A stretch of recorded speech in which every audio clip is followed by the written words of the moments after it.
So the challenge certainly is there. Now, we ran a very decent campaign out in Iowa, and there was a strong appeal. Of course, the hard workers, the young people who really run our campaign because they're enthusiastic. I claim we have an attraction to the young people because even with some shortcomings in our public school system, they've learned to add and subtract. And they've all of a sudden added it up that they're getting a big debt. You know, $60 trillion worth of obligations, you know, for the future, as well as a national debt of $9 trillion and foreign debt of $2.7 trillion.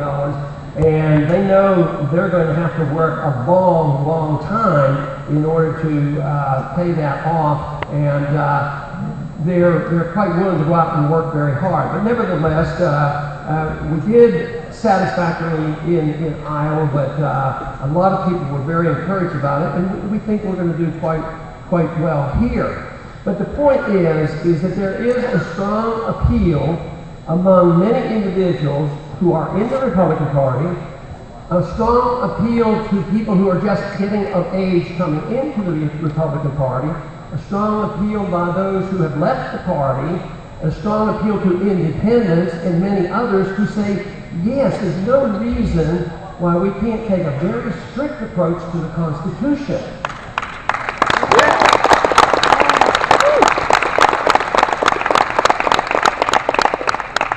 And this is the reason why open debates are so important, that those positions that I've held and this core of people who would want to come and work in the Republican Party shouldn't feel like they're unwelcome. We need these kind of people in the party. They're new and they're disenchanted, some who have left, and there's no reason that we can't, because if we do this exclusion, we really can't, you know, build the party. So this is what I have offered, to try to present a case for a very conservative position of limited government.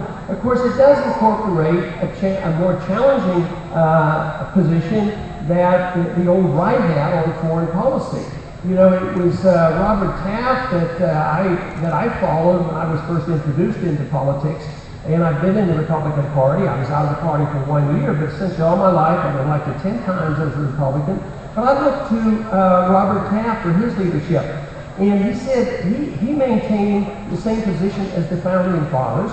And he also maintained the same position of our current president in the year 2000. You know, a little different foreign policy, a more humble foreign policy. And a